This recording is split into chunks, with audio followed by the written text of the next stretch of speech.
l'enregistrement a été terminé, voilà, coupé à distance, alors qu'il n'y a pas il n'y a pas de Wi-Fi dans mon appareil. L'appareil peut filmer tant qu'il y a de la batterie, et la batterie est à bloc. Voilà, donc ça fait rien, je vais pas faire un montage parce que l'application a été bousillée. Mais voilà, il faut finir, et ce que le réseau ne veut pas entendre, donc cette partie 2 fait partie de la vidéo. Je n'ai pas encore réfléchi au titre, mais je vais probablement mettre estropier une cible à distance, en impunité ou quelque chose comme ça. Ce que le réseau ne veut pas, dans la première partie, j'ai fait une présentation pour que vous retrouviez la vidéo, hein, s'il la sucre entre. J'ai fait la présentation donc de cet article de Louis Freiheit, hein, qui parle ouvertement de cette criminalité, hein, des armes à énergie dirigée, des armes psychotroniques, du puçage. Il en parle peu, mais il en parle. Il doit avoir une raison pour laquelle il en parle un peu moins. Et donc je voulais apporter un complément, je voulais apporter une expérience personnelle et l'encadrer par des sources crédibles.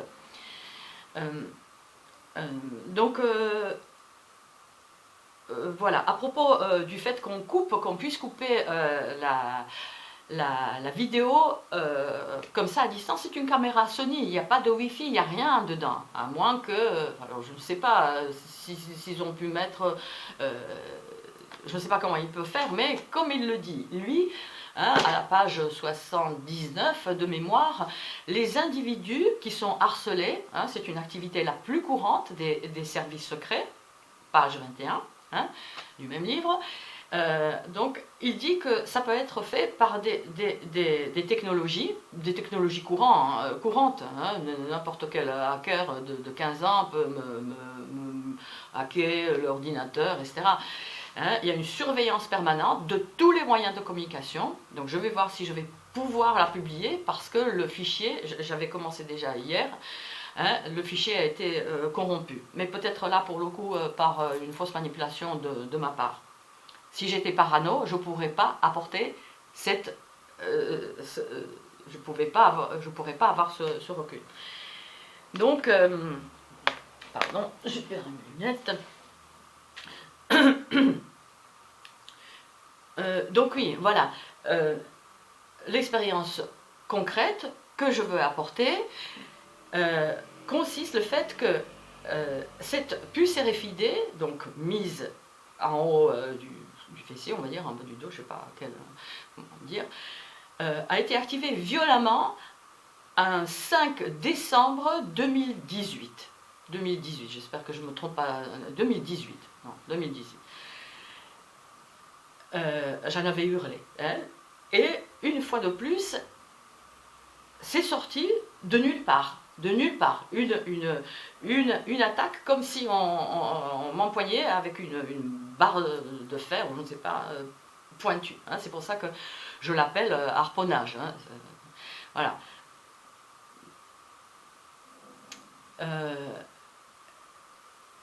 Après, donc ça a été réactivé quelques temps plus tard devant un tiers. Hein, un tiers qui est dans le médical pour voir certainement la réaction de la personne qui n'y croit pas, qui n'a pas le temps, qui ne veut pas, qui ne veut rien savoir. Bon, ça se comprend. Voilà. Ah, j'ai un nerf coincé. Si j'avais un nerf coincé, je ne pourrais pas toucher la jambe. Hein. Voilà.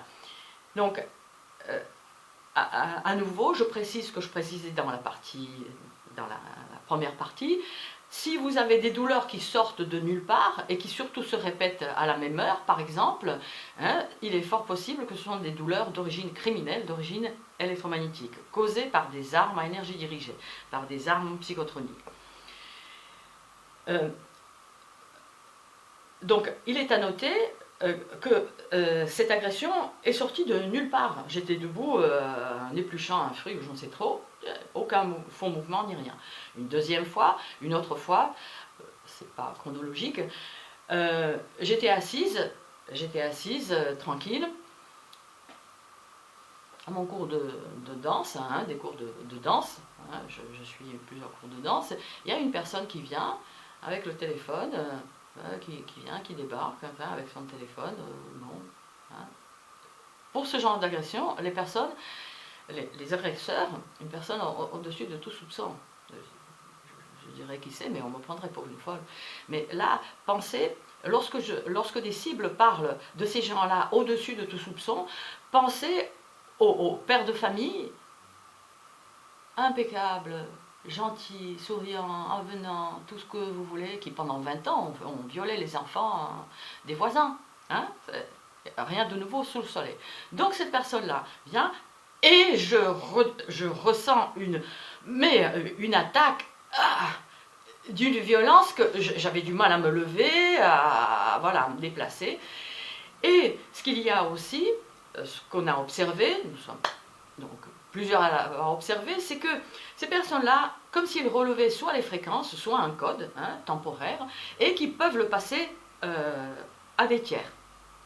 Après, j'ai subi une agression dans la voiture qui m'a fait hurler en pleine ville. Hein. Je suis à Nice. À propos de Nice, donc récemment, c'est peut-être ça que le réseau ne veut pas. Moi, je ne vous ai rien fait. Hein, les réseaux c'est vrai, j'ai l'impression que les fréquences ou les codes ou que ce genre de torture a été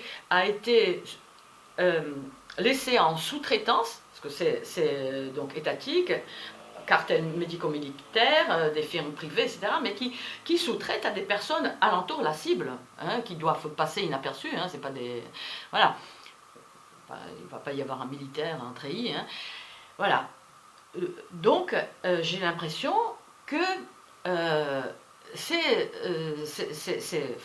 les fréquences de cette puce RFID sont entre les mains des réseaux à qui j'ai rien fait. Je ne vous ai rien fait. Je ne vous ai rien fait. Des réseaux, des gens, on va dire, du type de l'autre côté de la Méditerranée. Et à ce propos, voilà, je voulais rapporter 2 expériences concrètes parce que je vais vous dénoncer. Vous allez m'attaquer, peut-être un peu plus, mais je ne vais pas me taire. Le silence ne nous protège pas, les cibles. Ils savent qu'ils sont dans leur tort. Ils savent qu'ils servent Satan, Shaitan. Vous êtes libre. Hein? Vous êtes libre. Donc, voilà, récemment, alors à propos de ces agressions récentes, qui sont réapparues, donc, depuis début novembre, juste avant que j'aille au cours de danse. Et ce qui est intéressant, c'est qu'en passant par la rue Charles Péguy à Nice, hein, à côté, enfin bref, Charles Péguy, à côté de l'église Jeanne d'Arc, il y avait souvent des... Bon, on peut me dire c'est un hasard, ça ne va rien prouver, mais bon, des voitures avec des phares immenses, on peut agresser via tout ce qui contient l'électronique, donc là aussi, mais j'étais comme s'il y avait une toute légère pression, hein, début novembre, donc c'était toute légère pression à ce niveau-là, au passage de certaines voitures, ou de certaines personnes, hein, certaines personnes donc du type que je viens d'évoquer. Hein. Je le constate, hein, vous n'êtes pas les seuls, hein, mais c'est vrai que comme c'est constaté par d'autres cibles, notamment par exemple Eugénie Lobé, hein, ces réseaux-là sont extrêmement actifs. Hein, dans la cible, de quoi vous avez l'air, hein, franchement, hein. Souvent vous êtes... enfin bref. Donc là, et donc l'agression a repris après dans le cours, au début du cours, au début de 2 heures de cours. Hein, au début.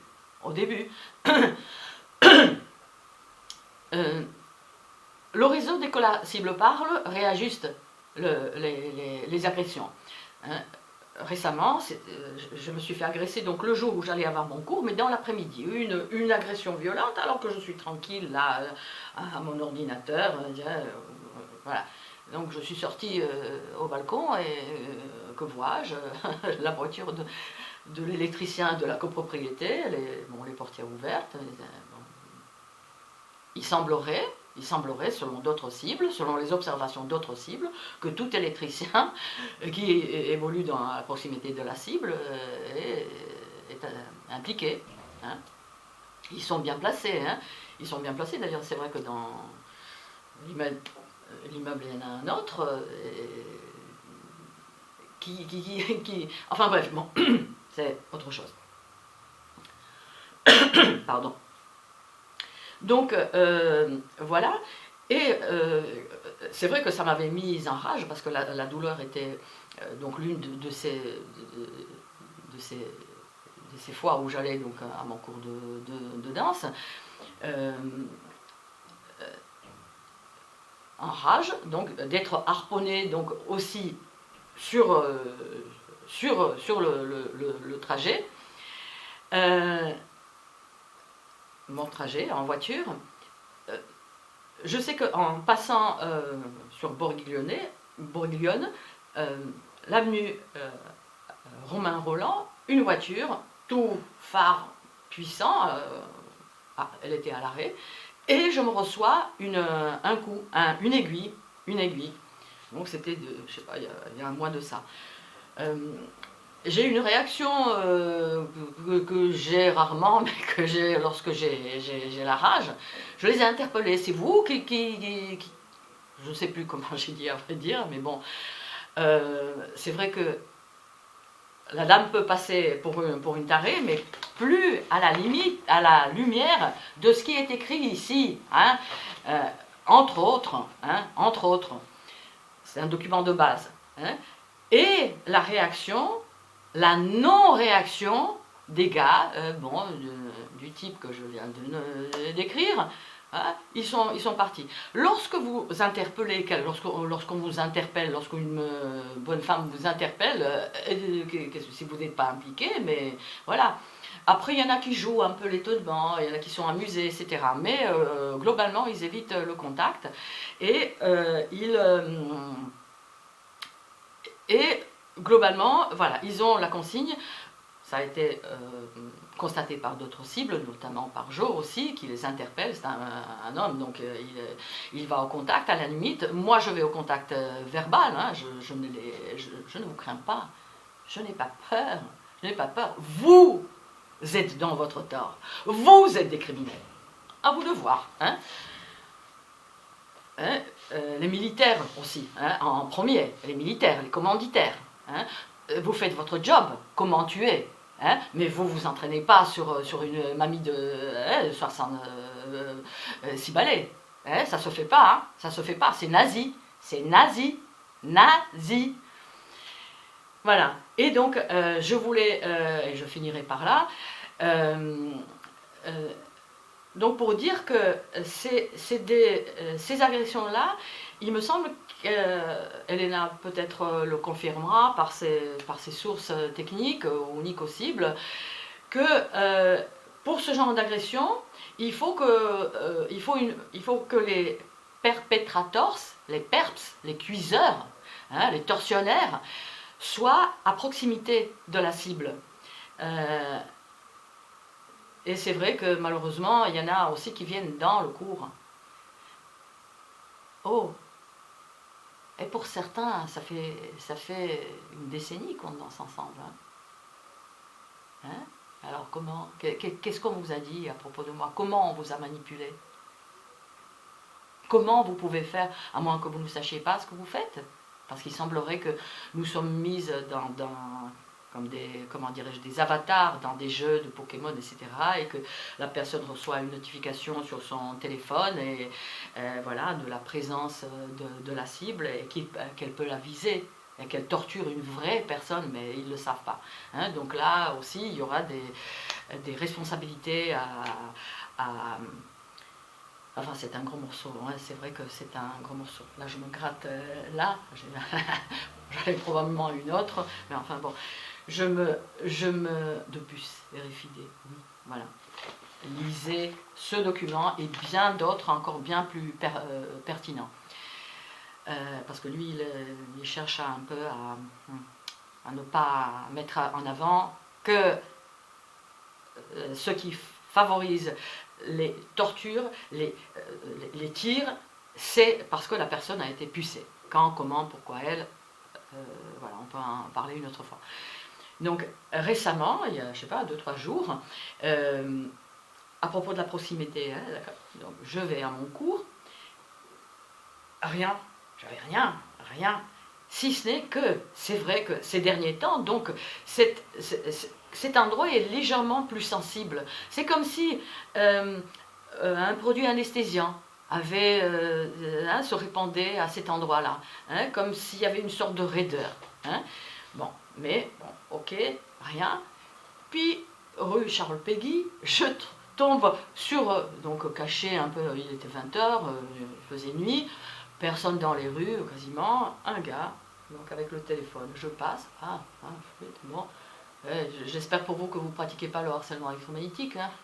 De quoi elle a l'air la dame, mais bon, non, ça existe, une criminalité qui existe, hein, qu'on peut, comme il le dit, agresser par des dispositifs électromagnétiques, et le téléphone est le premier, même si ça peut être des dispositifs, des armes, hein, qui tiennent dans la paume d'une main, il ne réagit pas. Alors, je dis, bon, d'accord, hein.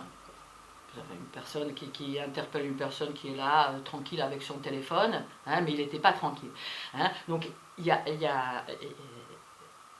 Enfin bref. Je continue mon chemin. La personne me devance, j'étais à pied. Et j'étais pas agressée, c'est vrai, j'étais pas visée. Enfin, j'étais pas visée, je sais pas, mais j'avais pas mal. Mais à l'idée que ça va recommencer, que les personnes qui m'approchent avec leur sac de dos, avec leur téléphone pointé, etc., que ça va déclencher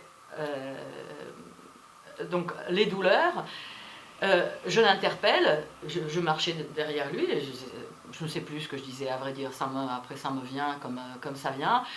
Il prend il se met donc au volant d'une voiture garée dans cette petite ruelle Charles Péguy à Nice, et je regarde. Alors je vais pour regarder la plaque. J'avais peur de sortir mon appareil parce qu'il m'est arrivé à la poste, hein, Cap de Croix, hein, qu'on m'ait arraché mon appareil photo, qu'on a pris. Enfin bref, hein, la mamie, qu'est-ce qu'elle se permet de nous filmer, nous autres criminels, qui ne nous sentons pas comme tels, hein, selon un agent ou une agent, avec qui j'étais en contact pendant, enfin bon, hein, qui m'a tenu la jambe pendant 4 ans au moins. Donc voilà, le gars prend le volant d'une voiture, je regarde, alors là, j'ai essayé de mémoriser, la mémoire courte est extrêmement abîmée chez les cibles, donc on n'arrive pas à passer dans la mémoire à moyen, à long terme, ce qu'on veut, mais bon, là, à force de répéter, c'était soit un EM ou CM 415 VC, voilà, c'est ça que j'ai retenu. Ah, VC, alors si tu fais si tu es dans cette criminalité ou si tu fais des saloperies, je ne sais plus comment j'ai formulé ça, VC pour toi, hein. Donc vous imaginez bien que des hommes en pleine force, hein, quand je le voyais marcher devant moi, 1,80 m, le triangle, c'est vrai, il n'était pas couvert, bon, je ne sais pas ce qu'il y foutait, il n'attendait pas en face le snack, hein, pour prendre un sandwich ou autre. Surtout si c'est un type de l'autre côté de la Mistral. Enfin bref, bon. Donc, voilà. Et j'allais lui parler, mais il s'est mis au téléphone et puis il m'ignorait totalement. Hein. Qu'est-ce qu'elle a, la folle, hein. Voilà. Ce n'est pas nous qui sommes fous. Harcèlement électromagnétique, ce n'est pas vous, les cibles, qui êtes folles, comme je le me dis dans mon article, donc publié dans cette revue, qui est ce qu'elle est, hein, peut-être terre-platiste, mais où vous pouvez trouver ce que vous ne trouvez pas ailleurs. Voilà, pour conclure, alors là, normalement, le réseau va réagir violemment, je le dis pour qu'il ne réagisse pas. Il s'agit d'une criminalité d'ordure. Vous ne pouvez pas faire, si vous avez été élevé correctement, ce genre de choses. Mais vous le faites justement si vous avez été malmené, vous, hein, on fait à autrui que ce qui nous a été fait. Entre autres, hein, parce qu'après, il y a d'autres raisons. Est-ce que j'ai le temps d'évoquer encore une rencontre avec des personnes donc du type de l'autre côté de la Méditerranée qui étaient charmantes, dans ce sens que, voilà, dans un autre contexte, hein, parce que je suis sur les deux terrains, harcèlement électromagnétique, et je participe aux manifestations tous les samedis, ou dans le cortège, je me fais agresser. Alors ces derniers temps, je me retourne et je parle. Stop le harcèlement, stop les tirs sur les dissidents, pour que les gens comprennent un peu pourquoi celle-ci, qui est connue quand même comme le loup blanc, hein, depuis un an que j'y suis. Donc il y avait deux personnes, je pense franchement que c'était elles qui m'ont agressé, deux hommes, hein, très grands, qui m'avaient agressé. Et puis là, j'avais envie de leur parler. Je me dis, tiens, voilà, vous participez à ce cortège. Je dis, là, il faut qu'on reste tous ensemble. Hein. Après, on va s'étriper. Parce que je les avais interpellés aussi sur le harcèlement électromagnétique. Je dis, après, on va s'étriper sur le harcèlement électromagnétique, sur la religion, tout ce que vous voulez. Là, maintenant, il faut sortir tous ensemble, hein, de cette criminalité, cette autre criminalité en bande organisée qui est, hein, la dictature que nous vivons. Et le gars de se pencher vers moi depuis ces 2 mètres, mais madame, on sait que vous êtes croyante, non, on est avec vous.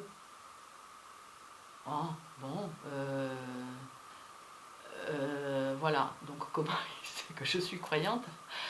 Bon, c'est pas, il y a beaucoup de gens qui portent des insignes visibles de leur appartenance religieuse. Mais donc voilà, c'était, je lui ai même demandé s'il savait ce que le mot Hagra voulait dire. Oui, Hagra, oui, il a repris avec l'accent parfait, hein, le sien, dans le texte. Et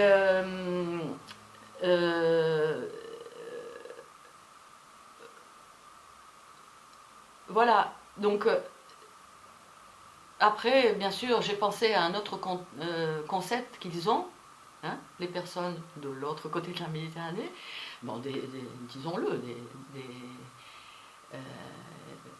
maghrébins, tahia. Alors, je ne sais pas si je prononce juste, mais tahia, c'est dire oui à la cible et penser non, ou le contraire, non et penser oui. Voilà, donc je ne sais pas. En tout cas, voilà, ça fait long, mais c'est dit. On va voir si je vais pouvoir publier ces vidéos.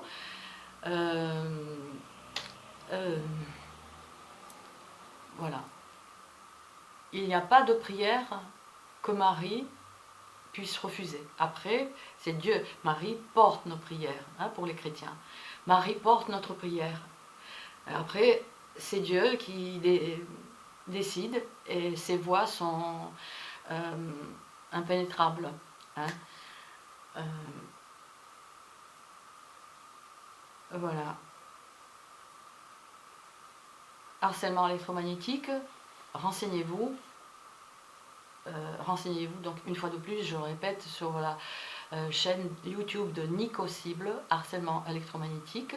ou Nicolas Niamke, c'est son nom, harcèlement électromagnétique, avec une information très complète sur ce genre de harcèlement. Et